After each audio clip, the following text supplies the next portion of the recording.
मैं चिंतित हूँ। चंद्रदेव की शीतल प्रवाह से यदि हनुमान के शरीर का रक्त प्रवाह स्थिर हो गया तो उसका ध्यान भंग हो सकता है।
जल थल देव वरुण कर डारी, वायुदेव का वेग भी भारी। रजनीपति ने हिम बरसाई, अग्निदेव ने अनल जलाई। किंतु अडिग हनुमत संकल्पी, दीर्घ परीक्षाएं भई अल्पी। शिव हनुमत शक्ति से परिचित, आज भया पर जग भी विस्मित। महाबली हनुमत की रुचिकर लीला राम भगत की। जय जय जय रघुनंदन राम, जय जय जय महाबली हनुमान।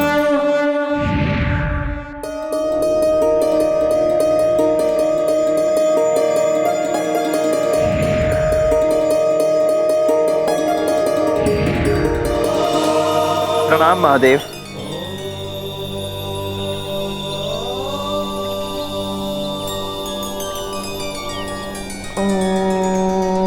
हनुमान, तुम अन्य सभी देवताओं की परीक्षा में तो उत्तीर्ण हो गए। आशा करता हूं तुम्हारे ध्यान को खंडित करने के मेरे प्रयास को भी तुम असफल कर ही दोगे।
धन्य हो हनुमान, हम देवताओं के किसी भी प्रयास से तुम्हारा ध्यान भंग नहीं हुआ।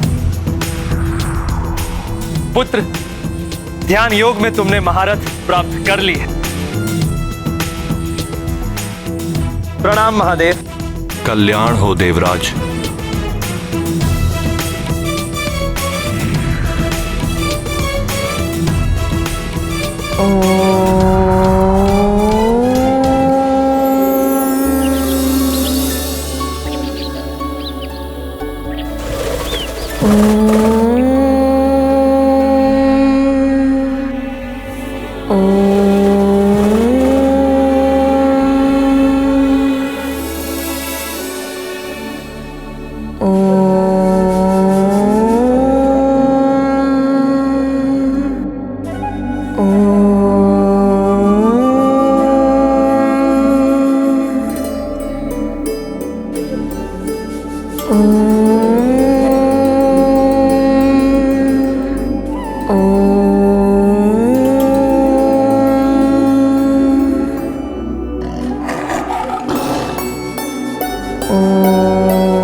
वन्यजीव हनुमान से सहज होकर उसके समीप आ गए हैं।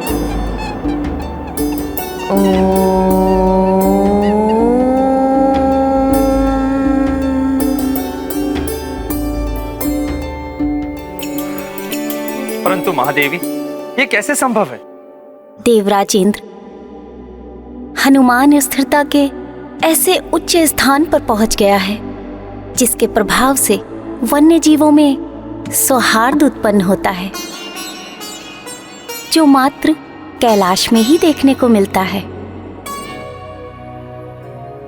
परंतु हनुमान ने अपनी साधना से उसका सृजन यहीं कर लिया है।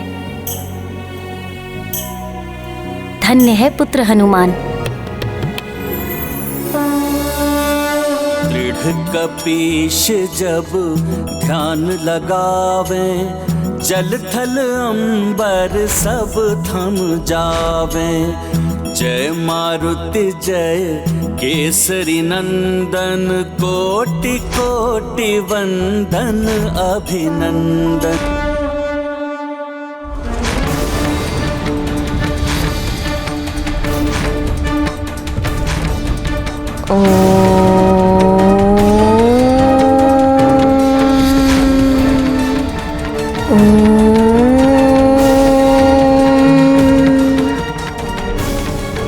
प्रभु अब कितनी परीक्षा लेंगे हनुमान की? पुत्र हनुमान, पुत्र हनुमान, पुत्र हनुमान, पुत्र हनुमान।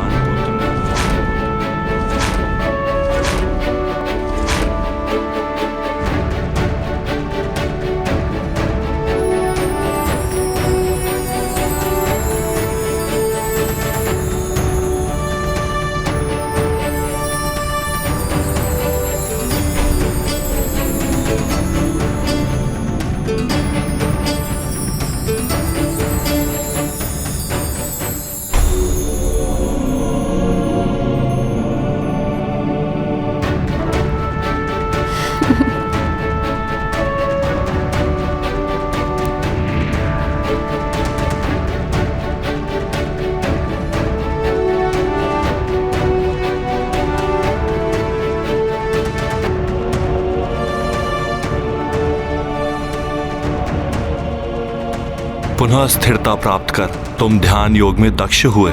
क्या तुम्हें अपने अंतर में स्थिरता और शांति का आभास हो रहा है पुत्र?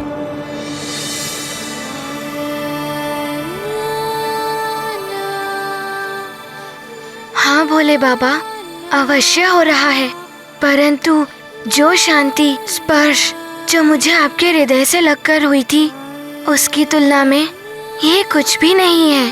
परंतु पुत्र, जिसकी प्राप्ति तुम्हें हुई वो परम शांति और एकाग्रता अनुपम है। इनकी सहायता से तुम योग की अन्य विधाओं में भी सक्षम हो जाओगे। ये तो आपकी कृपा है भोले बाबा। आपके मार्गदर्शन से ही हनुमान जैसा चंचल वानर बालक अपने ध्यान को केंद्रित कर पाया। पुत्र हनुमान, असाधारण शिष्य हो तुम। इतनी शीघ्र ही इतना कुछ सीख गए।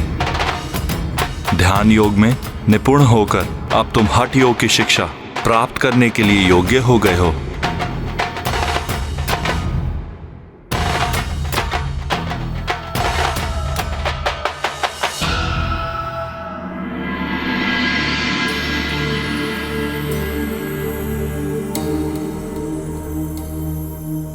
पुत्र, शरीर की गतिविधि और संतुलन दोनों ही व्यक्ति की कार्य करने की क्षमता के लिए अति आवश्यक है। इन दोनों का अभ्यास ही हठ योग है, जो शरीर, बुद्धि और आत्मा में समन्वय स्थापित करता है, जिससे जीवन में उचित निर्णय लेकर सफलता प्राप्त करना सरल हो जाता है। भोले बाबा, इसका अर्थ है हठ योग से हनुमान को अपने शरीर पर नियंत्रण प्राप्त होगा। हाँ पुत्र, आजीवन अच्छे शारीरिक स्वास्थ्य का साधन है हठ योग। इसके नित्य अभ्यास से शरीर का प्रत्येक सूक्ष्म तत्व पोषित होकर शरीर में स्फूर्ति, बल और तेज उत्पन्न करता है। स्वस्थ मन तो ध्यान योग से प्राप्त कर ही लिया है तुमने। अब स्वस्थ तन के लिए हठ योग सीखो हनुमान। हठ योग शिक्षा के लिए प्रस्तुत हूँ भोले बाबा। अति उत्तम। तो ये शिक्षा हठ योग के सर्वश्रेष्ठ आसन सूर्य नमस्कार से प्रारंभ करते हैं। इस आसन के निरंतर अभ्यास से आजीवन तुम्हारा शरीर स्वास्थ्य से परिपूर्ण रहेगा। सूर्य नमस्कार के 12 आसनों में प्रथम आसन प्रणाम आसन से सूर्य नमस्कार आरंभ होता है। अपने दोनों पैरों पर शरीर के भाग को विभाजित कर अपने शरीर को संतुलित करो। आओ सूर्य नमस्कार आरंभ करें।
ओम मित्राय नमः।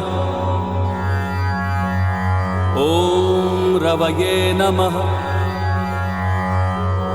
ओम सूर्याय नमः।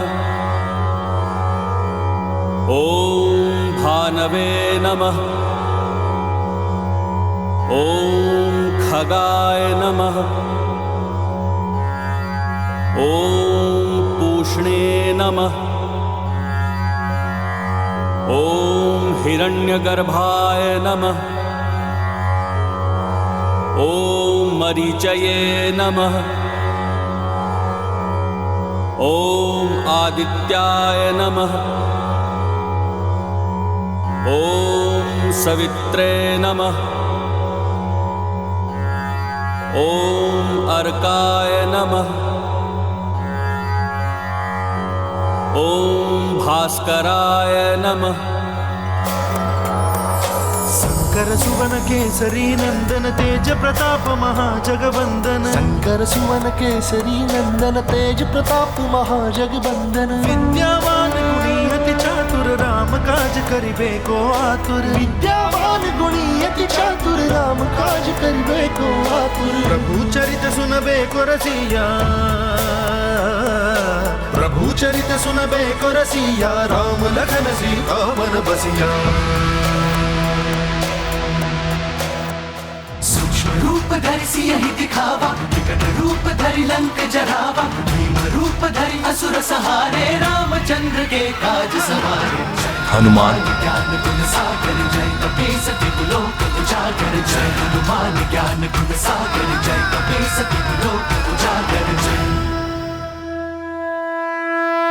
तुम में विलक्षण प्रतिभा है पुत्र। सूर्य नमस्कार को पूर्ण रूप से सिद्ध कर लिया है तुमने।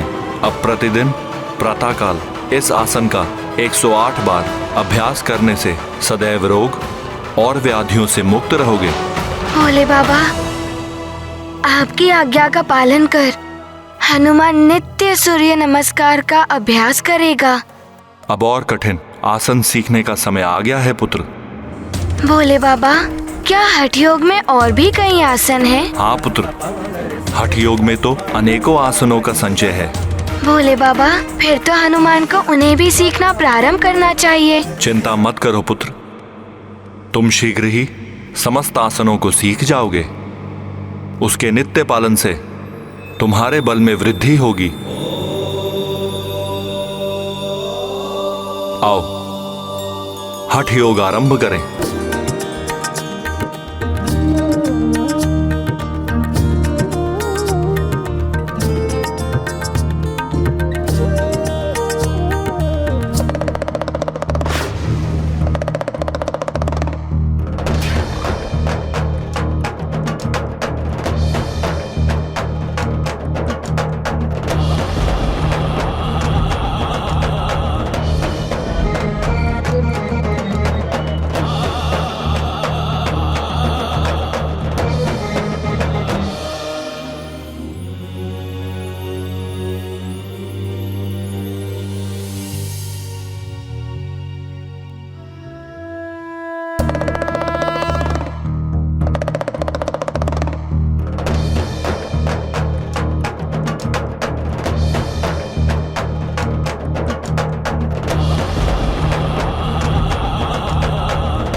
हनुमान, इसमें श्रेष्ठता प्राप्त करने के लिए तुम्हें कुछ समय और इस मुद्रा में रहना होगा। मैं ध्यान योग में लीन होने जा रहा हूं। मेरे ध्यान में कोई व्यवधान नहीं आना चाहिए।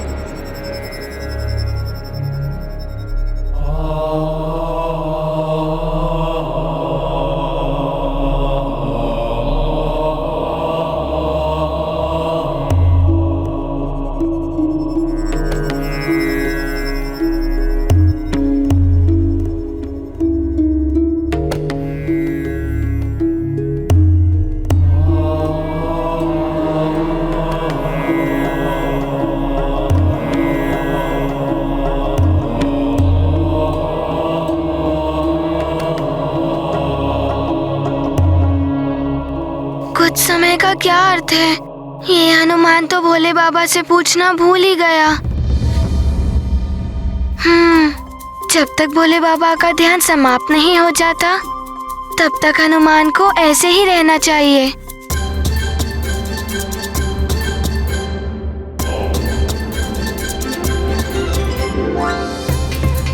प्रभु के आदेश पर हनुमान इतनी दीर्घ अवधि तक इस कठिन नटराज मुद्रा में स्थित है।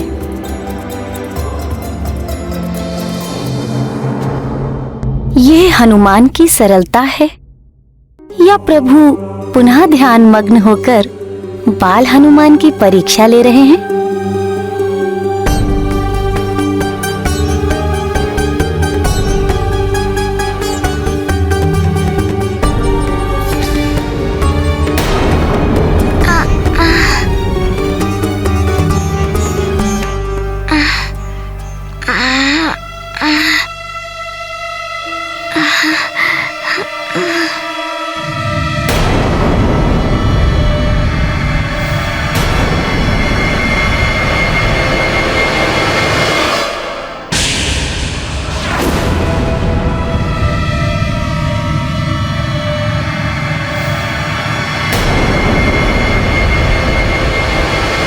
चींटियों का काटना हनुमान ने सहन तो कर लिया, परंतु प्रतीत होता है हनुमान के पांव पर एक वृश्चिक चढ़ रहा है। यदि उसने दंश दिया तो?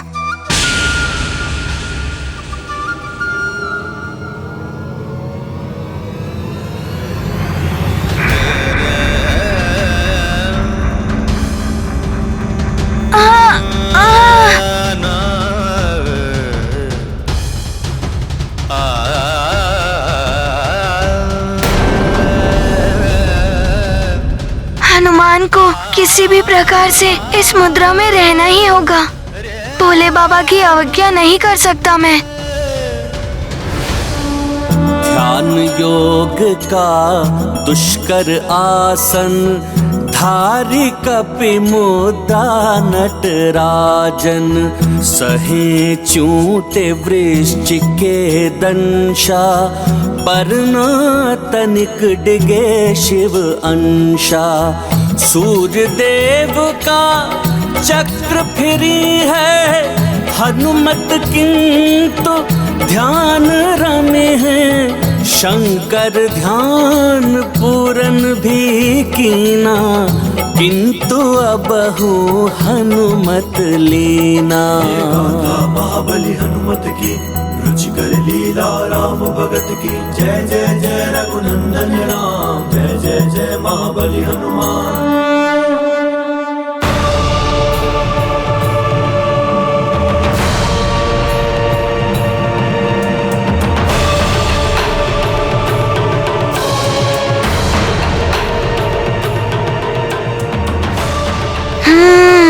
भोले बाबा ने मुझे ध्यान एवं ओम का उच्चारण करने से सारी परिस्थितियों से सामना करना सिखाया है।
पुत्र, आंखें खोलो।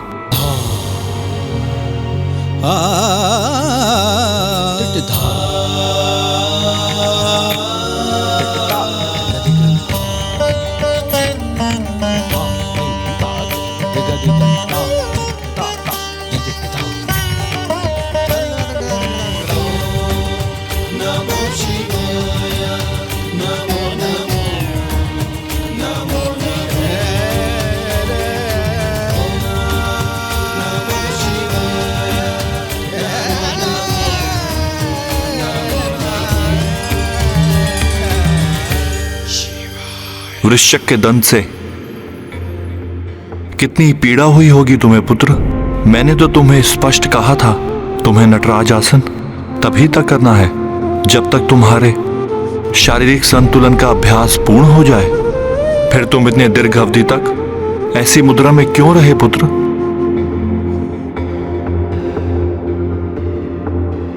भोले बाबा, हनुमान आपसे पूछना भूल गया था।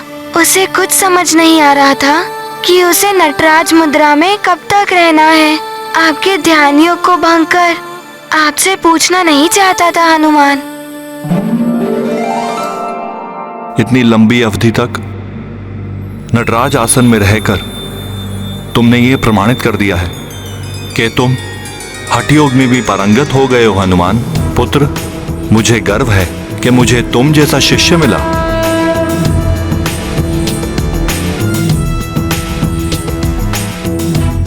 भोले बाबा, आपसे शिक्षा प्राप्त करना हनुमान का सौभाग्य है। आपने हनुमान की सहायता कर उसकी निराशा एवं उदासी को निकाल दिया है। अब हनुमान में ऊर्जा, विश्वास और प्रसन्नता का संचार हो रहा है। मैं इसलिए तो आया था पुत्र। अब तुम संपूर्ण जीवन हठ योग का नियमित पालन करोगे। तुम्हारा शरीर और मस्तिष्क दोनों उत्तम होंगे। असीमित गति, ऊर्जा और आंतरिक बल का संचार होगा। सदैव रोग और व्याधियों से मुक्त रहेगा तुम्हारा शरीर। भोले बाबा, हनुमान आपके हर आदेश का पालन करेगा। हनुमान, तन मन के लिए हठ और ध्यान योग मैंने तुम्हें सिखा दिए हैं। इसलिए अब तुम्हारे ज्ञान योग की अत्यंत महत्वपूर्ण शिक्षा प्राप्त करने का समय आ गया है। ज्ञान योग तुम्हें अपने जीवन के उद्देश्य के बारे में जागरूक रहकर उसे तुम्हें प्राप्त करने में समर्थ बनाएगा। भोले बाबा, हनुमान ज्ञान योग सीखने के लिए भी तत्पर है। ज्ञान योग की शिक्षा मैं तुम्हें नहीं दूंगा, स्वयं माता सरस्वती तुम्हें प्रदान करेंगी। तुम्हारा कल्याण हो पुत्र। मेरा आशीष सदैव तुम्हारे साथ रहेगा। प्रणाम भोले बाबा। हनुमान की प्रार्थना है कि आप सदैव हनुमान पर इसी प्रकार अपनी कृपा दृष्टि बनाए रखिएगा।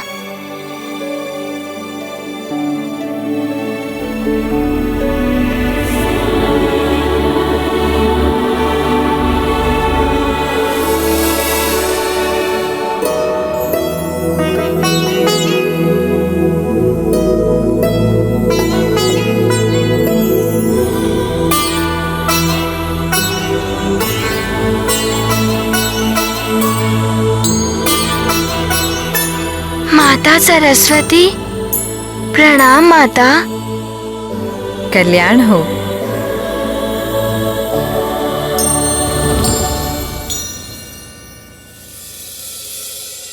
माता, हनुमान के तो भाग्य के द्वार ही खुल गए। पहले भोले बाबा ने कृपा की और अब आपने अपने दर्शन दिए। पुत्र हनुमान, मात्र मेरे दर्शन ही नहीं, मुझसे शिक्षण भी प्राप्त होने वाला है तुम्हें। ज्ञान योग में निपुण बनाने आई हूँ मैं तुम्हें। माता, आप तो ज्ञान एवं विद्या की देवी हैं। आपसे ज्ञान प्राप्त करके हनुमान का जीवन तो धन्य हो जाएगा।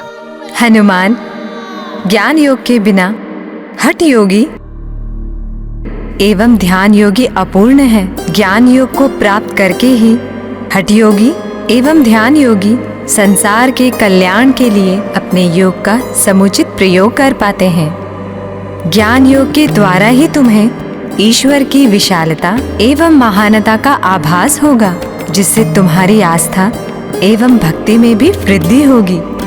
अर्थात ज्ञान योग एवं भक्ति योग दोनों एक साथ ही प्राप्त होंगे हनुमान को। हाँ हनुमान, ज्ञान योग में भक्ति योग भी समाहित है।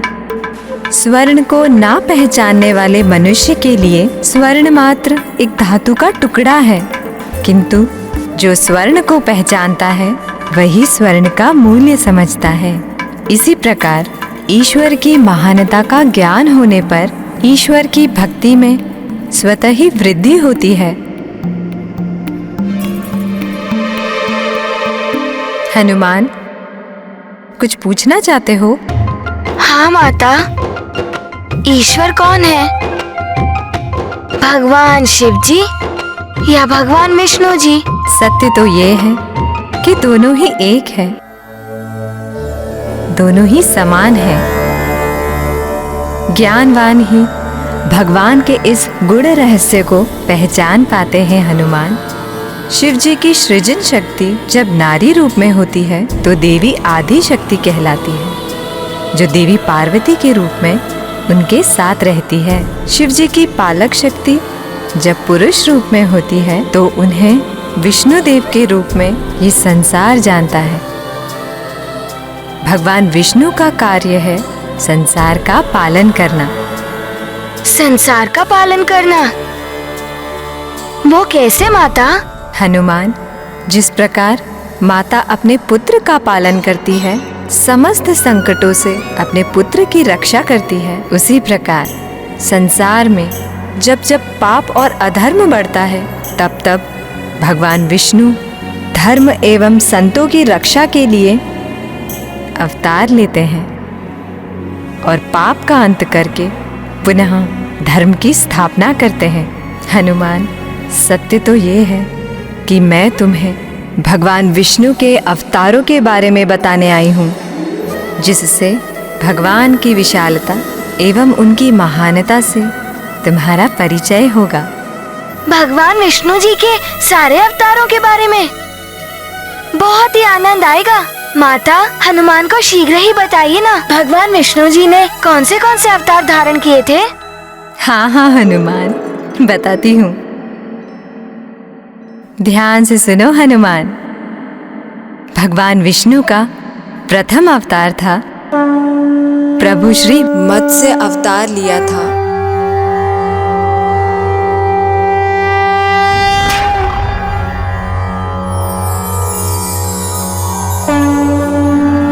ओम तत्पुरुषाय विद्महे महामीनाय धीमहि तनो विष्णु प्रचोदयात्।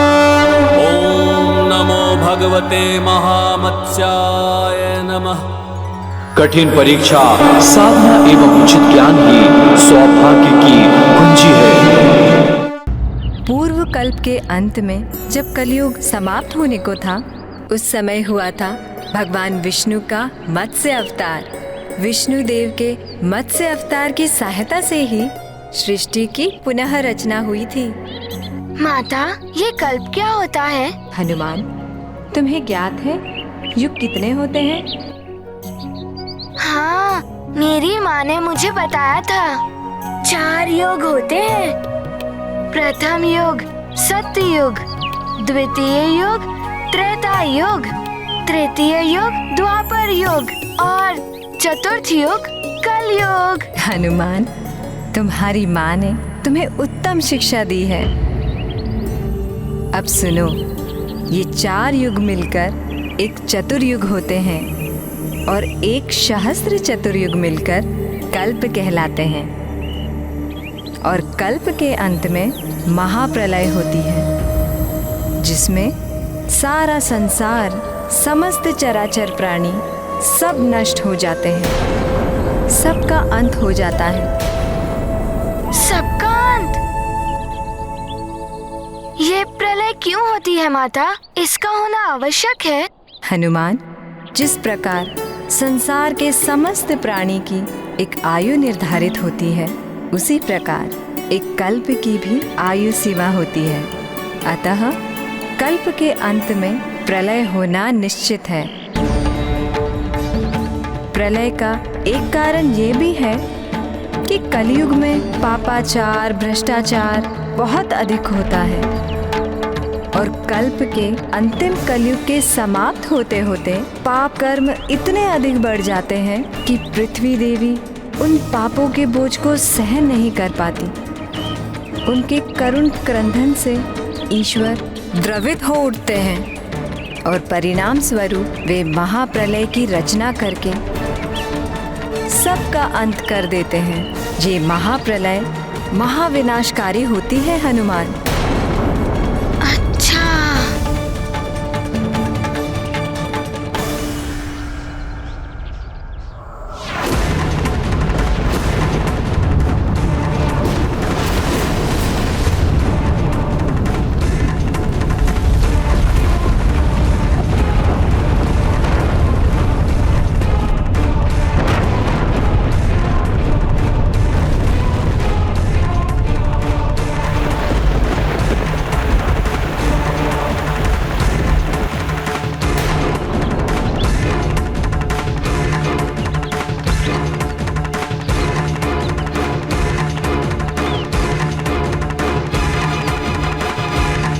उस समय की महाप्रलय भी महाभयंकर हुई होगी।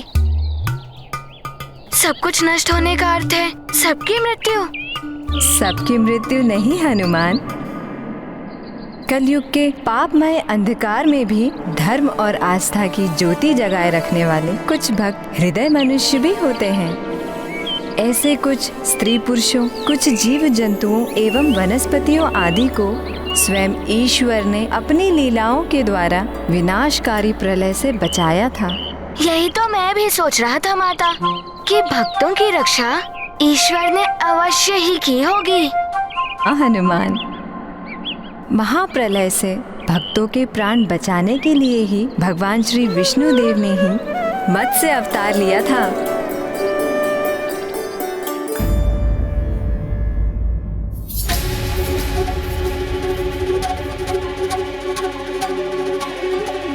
कलियुग के अंत का समय आ गया है, किंतु प्रभु के श्रीमुख पर विचलित होने के कोई संकेत नहीं दिखाई दे रहे हैं।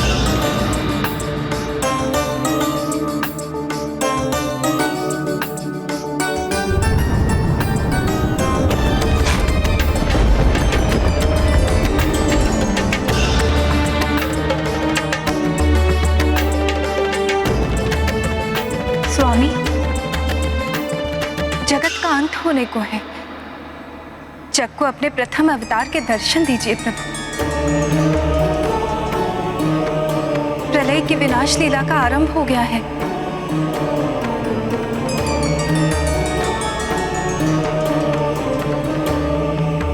आश्चर्य है, मुझे आपके भक्तों एवं जीव जंतु आदि की चिंता हो रही है प्रभु, किंतु आप निश्चिंत एवं प्रसन्नचित्त दिखाई दे रहे हैं।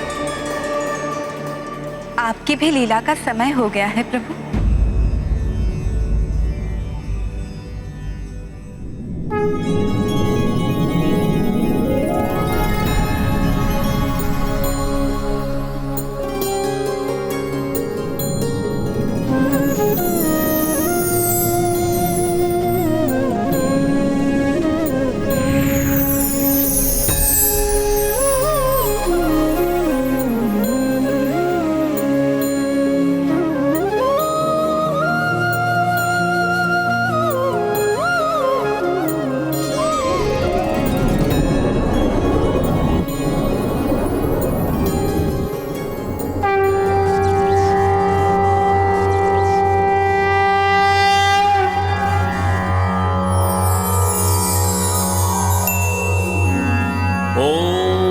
तत्पुरुषाय विद्महे महामीनाय धीमहि तनो विष्णु प्रचोदयात्।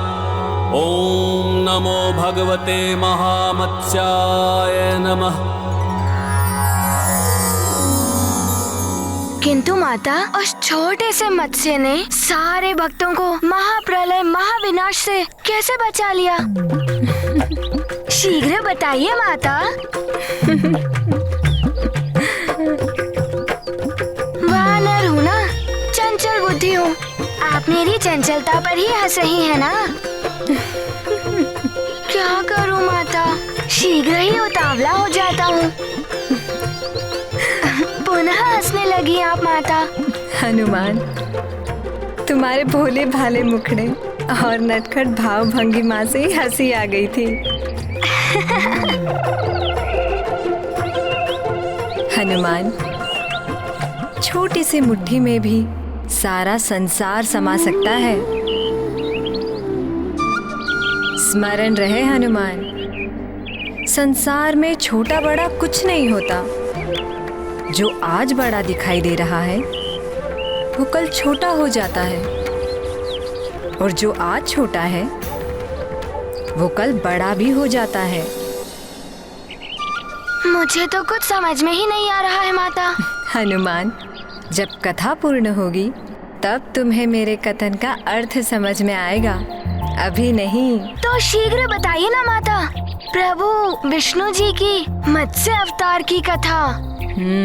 तो ध्यान पूर्वक सुनो। जिन भक्तों को प्रभु बचाने वाले थे उनमें सर्वश्रेष्ठ भक्त थे महातेजस्वी राजा सत्यव्रत। अतः प्रभु सर्वप्रथम राजा सत्यव्रत के पास पहुँचे, जो उस समय स्नान से निवृत्त हो रहे थे। ओम हरि नारायण नमः। ओम हरि नारायण नमः। ओम हरि नारायण नमः।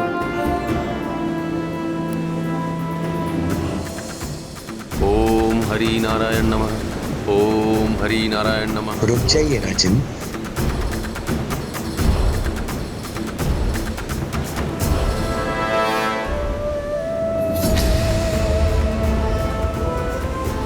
ये मत्स्य मेरी अंजलि में? मुझे जल में मत छोड़िए राजन। प्रभु, आपकी लीला भी अनोखी है।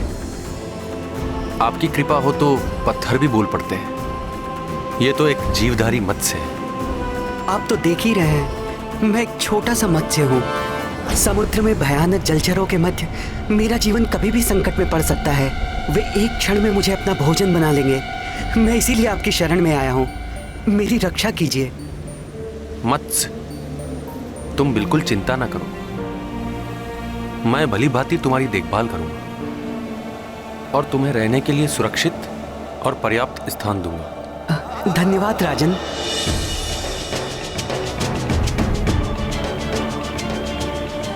अर्थात माता, प्रभु सत्यव्रत जी को प्रभु ने तनिक सा भी आभास नहीं होने दिया कि मत्स्य के रूप में स्वयं प्रभु ही थे। हाँ हनुमान, भगवान दर्शन देने से पूर्व अपने भक्त की भक्ति की कड़ी परीक्षा लेते हैं। हाँ, फिर राजा सत्यव्रत जी की प्रभु ने कैसे परीक्षा ली? राजा सत्यव्रत उन मत्स्य रूपी प्रभु को कमंडल में लेकर महल पहुँचे। हरिओम नमो नारायण। हरिओम नमो नारायण। हरिओम नमो नारायण। हरिओम नमो नारायण। हरिओम नमो नारायण।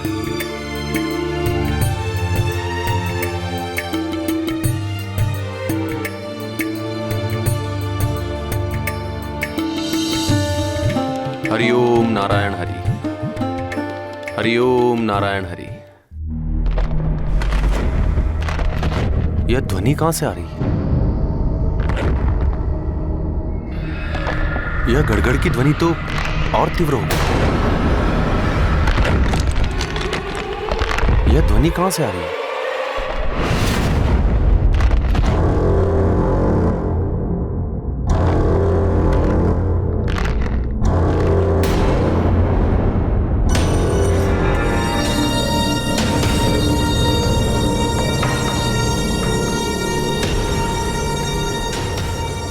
ये मत्स्य इतना शीघ्र कैसे बड़ा हो गया? राजन, आपने तो मुझे भली भांति देखभाल करने का वचन दिया था, किंतु इस छोटे से कमंडल में मुझे रख दिया आपने।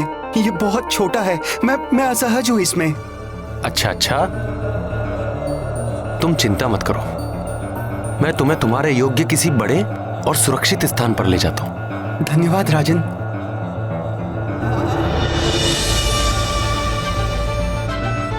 हरिओम नारायण हरि। हरिओम नारायण हरि।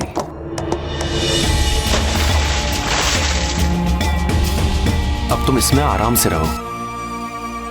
यह स्थान तुम्हारे लिए काफी बड़ा, अच्छा और सुरक्षित है। यह विशाल पात्र तुम्हारे लिए उपयुक्त रहेगा। तुम्हें यहाँ कोई कठिनाई नहीं होगी। हरिओम नारायण हरि। अब क्या हुआ? राजन, रक्षा कीजिए। मत्स्य, तुम चिंता ना करो।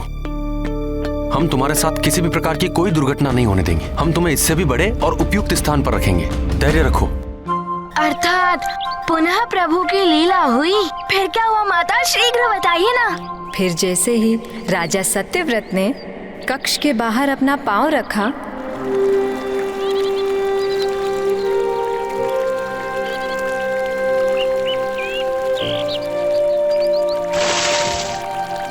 अब तुम इसमें रहो और आशा करता हूँ कि तुम यहाँ सुखपूर्वक रह सकोगे। कदाचित ऐसा ही हो, किंतु आप मुझे एकाकी छोड़कर मत जाइए। कहीं पुनः कुछ हुआ तो मैं क्या करूँगा? अरे नहीं नहीं मत्स्य, तुम चिंता मत करो। मैं तुम्हें छोड़कर कहीं नहीं जाऊंगा। तुम यहाँ बिल्कुल सुरक्षित हो।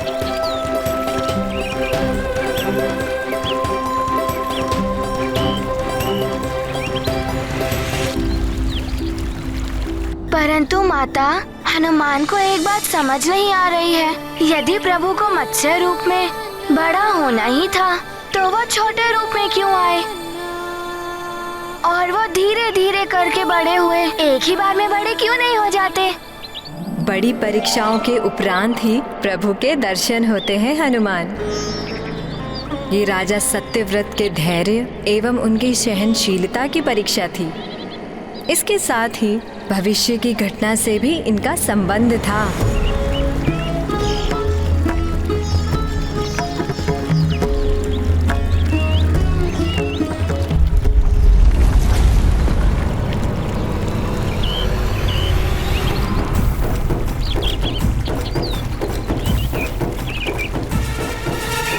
अब क्या हो रहा है? पुनः बड़ा हो गया ये मत्स्य।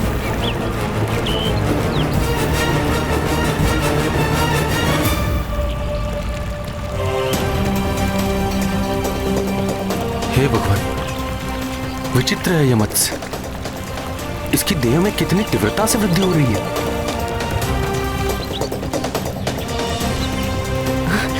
राजन, क्या सोच रहे हैं? शीघ्र कुछ कीजिए, ये पात्र भी मेरे लिए छोटा पड़ रहा है।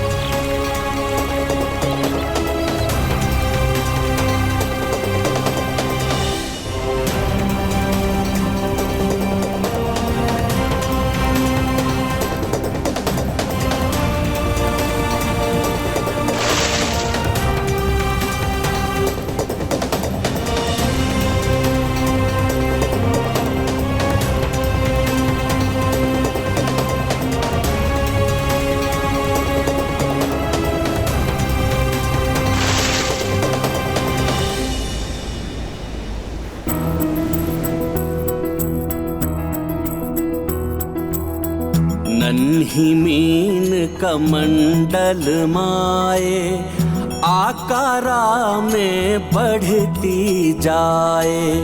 ताल तलैया सरी समंदर, हारे मत्स्य से सारे पयोधर। धर्म परायण धर्म अधिष्ठा, भूप न तोरे निर्बल निष्ठा।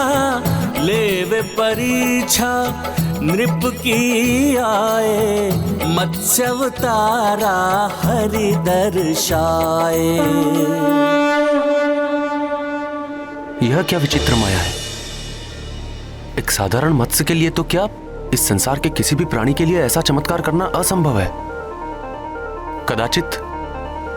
कदाचित मेरे प्रभु की मुझ पर विशेष कृपा हुई है और उन्होंने यह निश्चय किया है कि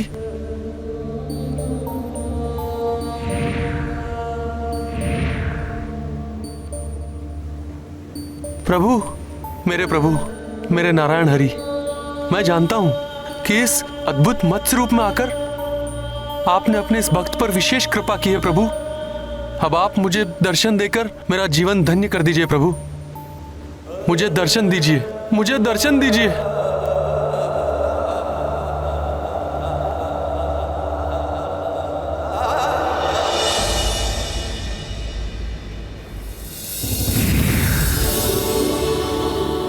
प्रभु। महाराज सत्यव्रत वर्षों की कठिन तपस्या एवं साधना से भक्त भगवान को भी अपने वश में कर लेता है। देखिए, आज मैं भी आपकी श्रेष्ठ भक्ति के बंधन में बंधकर यहां चला आया। मेरे तो भाग्य ही खुल गए हरि नारायण। आपकी जय हो। आपको मेरा कोटि कोटि नमन। जय हो आपकी।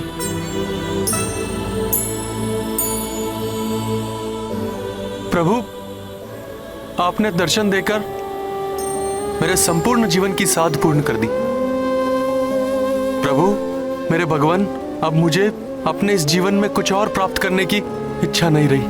किंतु महाराज सत्यव्रत, आज तो मुझे आपसे कुछ चाहिए। प्रभु, मेरे पास मेरा तो कुछ भी नहीं है।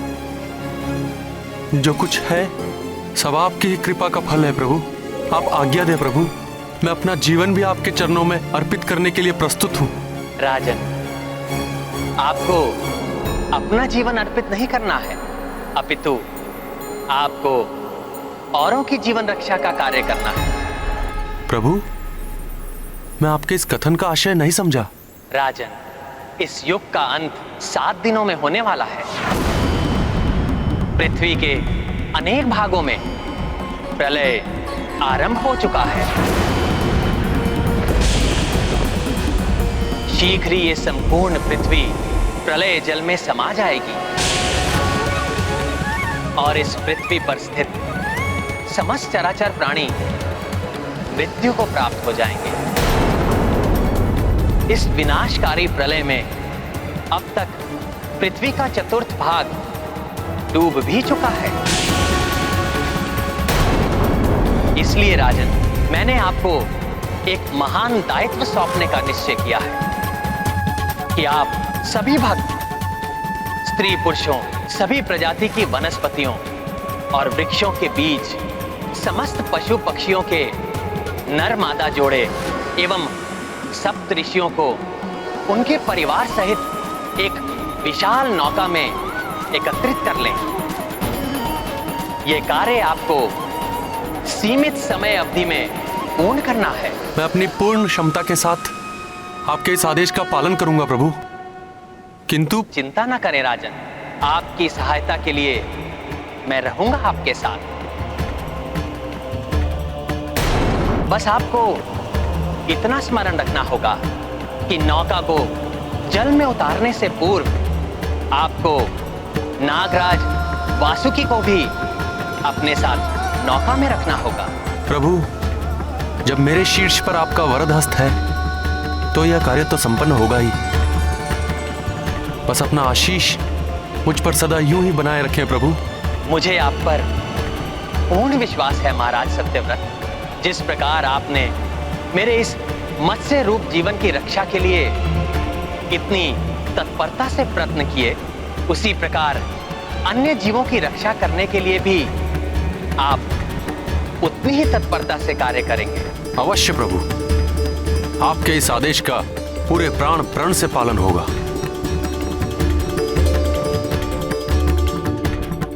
अच्छा, अब समझा हनुमान कि भगवान विष्णु जी राजा सत्यव्रत जी की इतनी कड़ी परीक्षा क्यों ले रहे थे। क्यों वो पहले नन्हे मत्स्य के रूप में आए, फिर धीरे धीरे बड़े होते गए और यो विशाल रूप धारण कर लिया।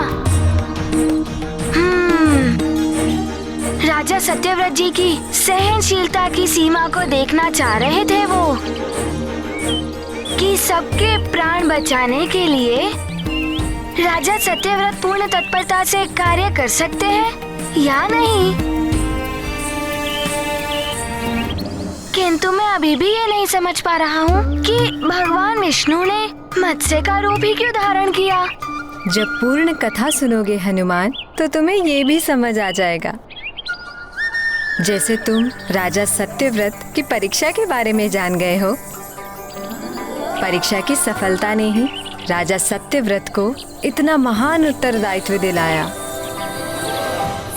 वे भी पूर्ण तत्परता एवं मनोयोग से विष्णुदेव के भक्तों, सहृदय एवं सत्कर्मी स्त्री पुरुषों एवं अन्य जीवधारियों और वनस्पतियों को एकत्रित करने में जुट गए। उनके सेवक भी हर दिशा से मनुष्यों, प्राणियों और वनस्पतियों को ला रहे थे।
सेवकों, हमें पूरी तीव्रता के साथ कार्य करना होगा, बिना रुके, क्योंकि प्रलय का जल यहां किसी भी क्षण पहुंच सकता है। इसलिए बिना क्लांत हुए पूरी शक्ति से कार्य करो।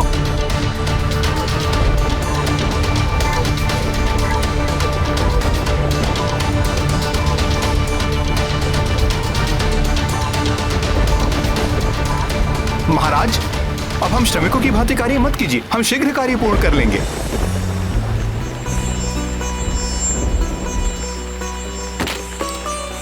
राजा तो प्रजा का सेवक होता है। प्रजा के जीवन की रक्षा करना ही राजा का प्रथम कर्तव्य है। जितने हाथ श्रम करेंगे जी, उतना ही कार्य तेजी से पूर्ण होगा। जी महाराज।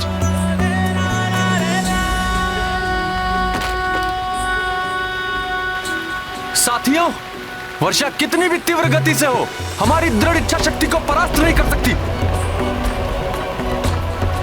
क्योंकि हमें प्रलय को परास्त करना है, किसी भी मूल्य पर।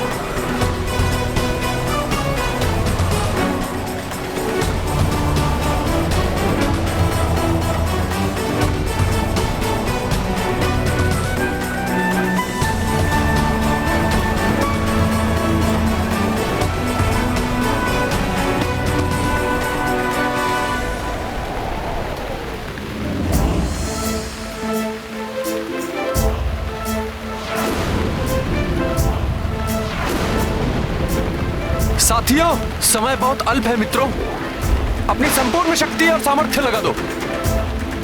विनाशकारी प्रलय का जल हमें डुबाने को उतावला है, किंतु हम भी सबके जीवन की रक्षा के लिए तत्पर हैं। हमें संसार के भविष्य के लिए सभी चराचर प्राणियों और वनस्पति को बचाना है। एक क्षण का भी विलंब नहीं होना चाहिए, अन्यथा अनर्थ की संभावनाएं बढ़ जाएगी। यह आखिरी लकड़ी शेष है। महाराज, सभी मनुष्य, पशु, पक्षी वर्ग एवं वनस्पतियों के बीज आदि एकत्रित कर लिए गए हैं। नागराज वासुकी भी शीघ्र ही आते होंगे। नौका का कार्य भी लगभग पूर्ण हो चुका है। ये लो, लगाओ इसे। आओ, शीघ्र करो। जी महाराज। जो आज्ञा महाराज।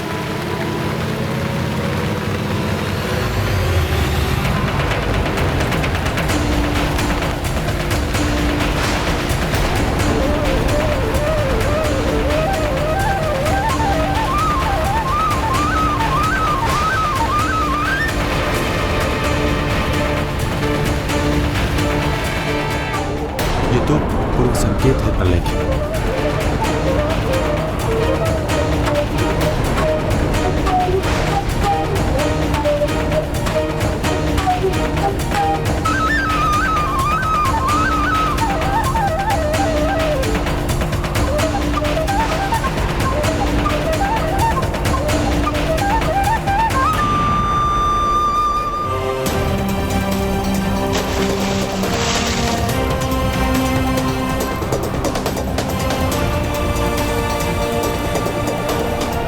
नौका के द्वार खोल दो और सबको शीघ्र अतिशीघ्र नौका में भेजो। जी महाराज। शीघ्र करो। जी महाराज। शीघ्र चलो। चलो शीघ्र करो। शीघ्र चलो। रक्षा करो, रक्षा करो।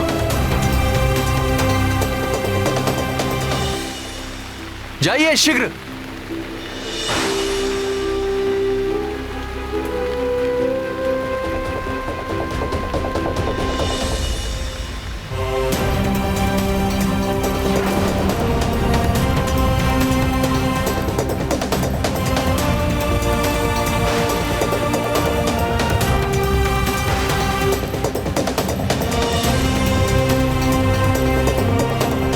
ये वनस्पति और वृक्षों के बीज आदि हैं। जाइए जाइए, शीघ्र कीजिए।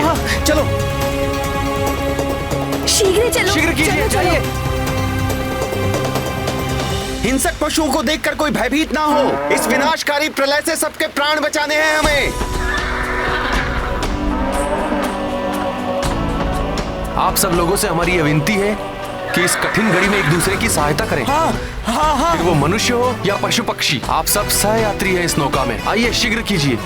जी महाराज, चलो शीघ्र करो। शीघ्र करो, प्रलय जल निकट आ गया है।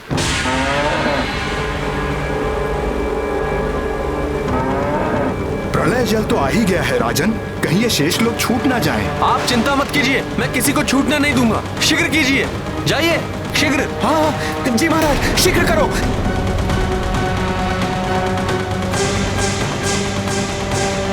और कोई शेष बचा है?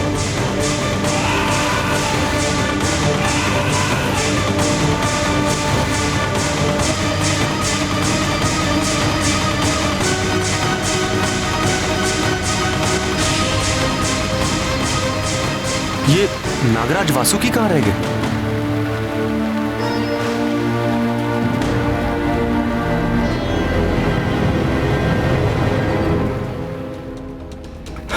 महाराज, और प्रतीक्षा मत कीजिए, द्वार बंद कराइए। हमें नागराज वासुकी की प्रतीक्षा करनी ही होगी। प्रभु ने उन्हें साथ लाने को कहा था। किंतु महाराज, जल यदि नौका में भर गया तो कोई नहीं बच पाएगा। आप सब लोग धैर्य रखें, मुझे पूर्ण विश्वास है नागराज वासुकी शीघ्र ही आते होंगे।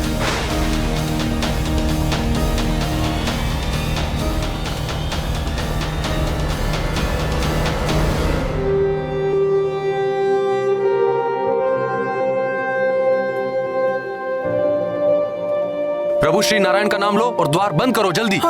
हरिओम नारायण हरि, हरिओम नारायण हरि।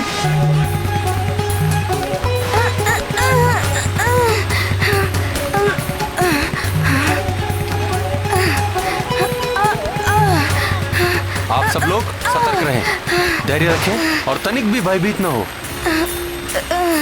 प्रभु श्री नारायण हम सब की रक्षा करेंगे, निश्चिंत रहें आप लोग।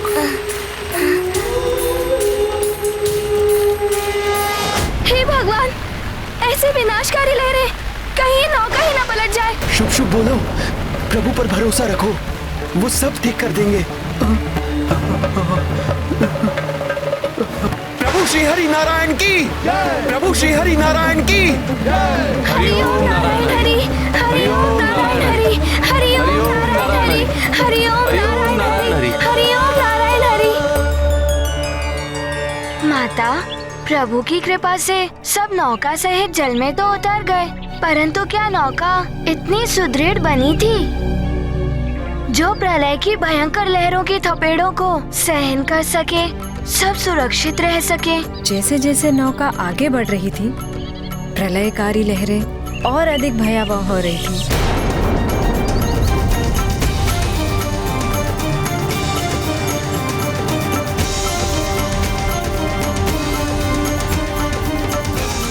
धैर्यवान और संकल्पी व्यक्ति को ही जीवन में बड़ा कार्य करने का उत्तरदायित्व मिलता है।